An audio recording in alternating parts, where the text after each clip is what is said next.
One of the best ways to build fans is to have personal connections with your potential and existing customers.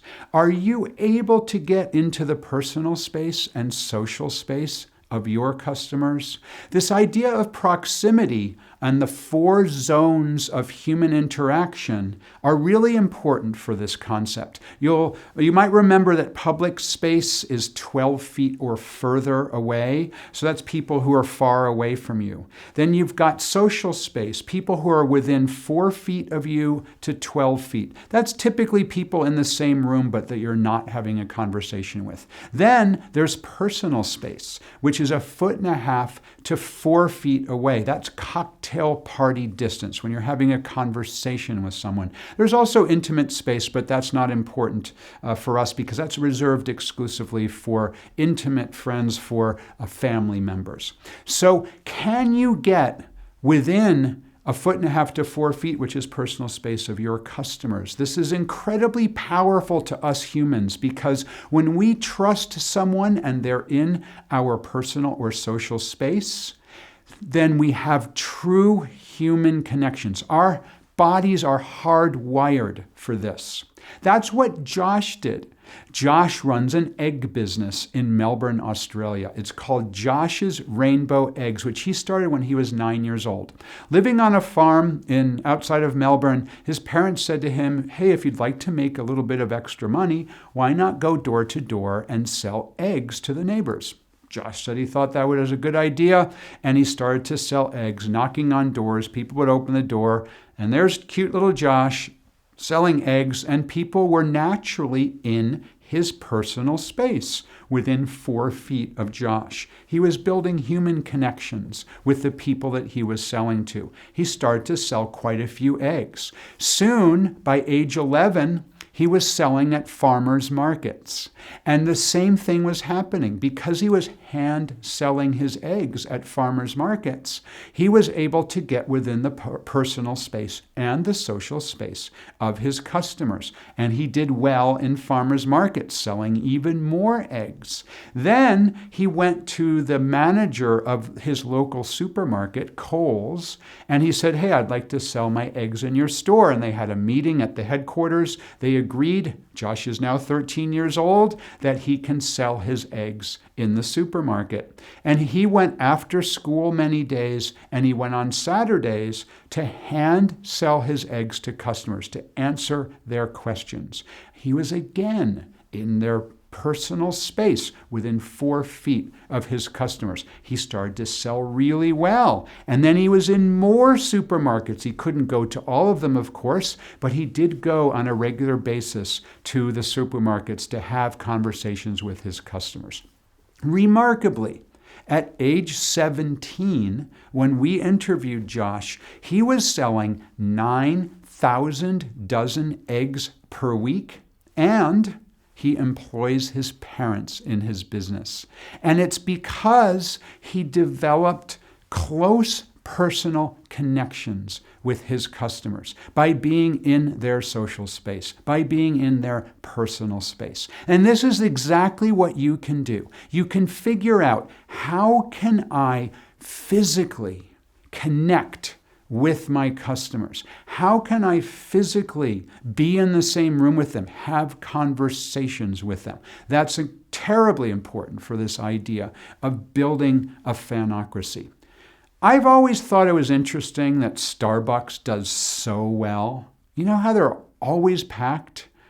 What is it with that? I mean, you have to wait in line. That's no fun to get your Starbucks. It's expensive.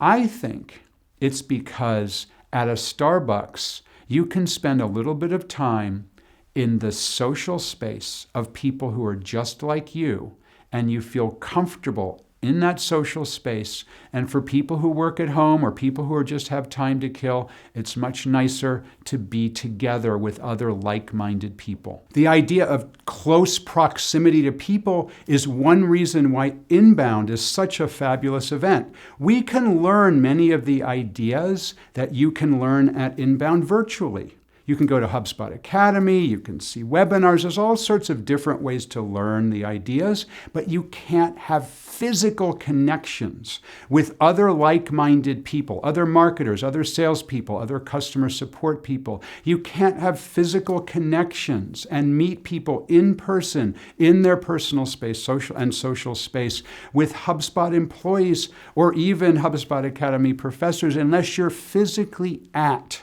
inbound. We did a whole bunch of research on organizations that have used this technique, and one of the ones that's a standout is the RV industry, recreational vehicle industry, campers.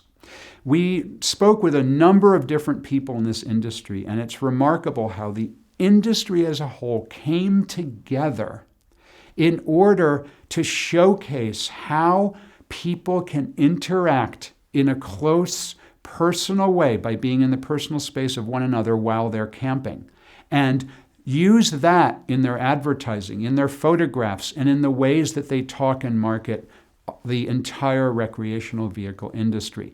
In 2007, 385,000 RVs were sold in the United States. But during the economic crisis in 2008, sales plunged. The industry was in a terrible situation. Actually, many companies went bankrupt. They were scared at what was going on. And they started to do research about how people camp. And it turns out that the research suggests that people love to camp. Yeah, the outdoors is great. Fishing is cool. Going into nature is kind of neat. Being by the lake is great. But what it's really about is the close human connections with other like-minded people in the great outdoors. Now, it turns out that most campgrounds and most RV companies had been focused on camping as family units. And traditionally, most people had been camping in family units, mom and dad and a couple of kids, or maybe a retired couple who go camping. That's what all the photographs show. That's what videos show. That's what campgrounds showcased. Well, it turns out that for millennials, for younger people, that's not how they camp. They camp in big groups, 20 people, 30 people. It's completely different. And so when the entire RV industry came together, they created an initiative called Go RVing. It's got a website. It's got a whole bunch of content around it. There's data that you can draw from. And what we found interesting, we spoke with one of the head people at the RV Industry Association. We spoke to the president of the largest campground organization in the United States, Campgrounds of America. We spoke to manufacturers of RVs. We spoke to people who sell RVs. It turns out that because millennials are camping in large groups, they needed to showcase that in the RV industry. They needed to showcase that you can camp with your friends and have a fabulous time. So it meant pictures need to be of millennials in one space. Campgrounds needed to completely change the way that their campground was organized. Instead of individual campsites for family units, and those are still there, they're not going away, they now make campground spaces for millennial groups where there's 5 or 6 or 7 camping spaces around a communal fire pit. And having photographs of those people became incredibly important. Turns out that this focus on the personal space, the proximity of how millennials camp, the idea of building fans of millennials around camping has been fabulously successful. In fact, 51% of millennials say that they want to camp and they have an increased desire to go camping. So what are the results? The results have been amazing. In 2017, there were 504,000 new RVs sold in the United States, which is more than twice the number of 2008. So it has been fabulous for what the RV industry has been able to do. And it's all around the idea of camping and how millennials camp. The growth, this is a quote from Bob Zagami. He is the executive director of the New England RV Association. The growth has been staggering. We can't deliver RVs fast enough. There is a 6 to 9 month back order of RVs and help wanted signs at many manufacturers. So those are just a couple of examples of organizations that have used this idea of proximity, this idea of people coming together, this idea of close connections. And these are things that you can do in your business too. You can think about how you can get in the close physical space, the personal space or the social space of your customers to help build fans.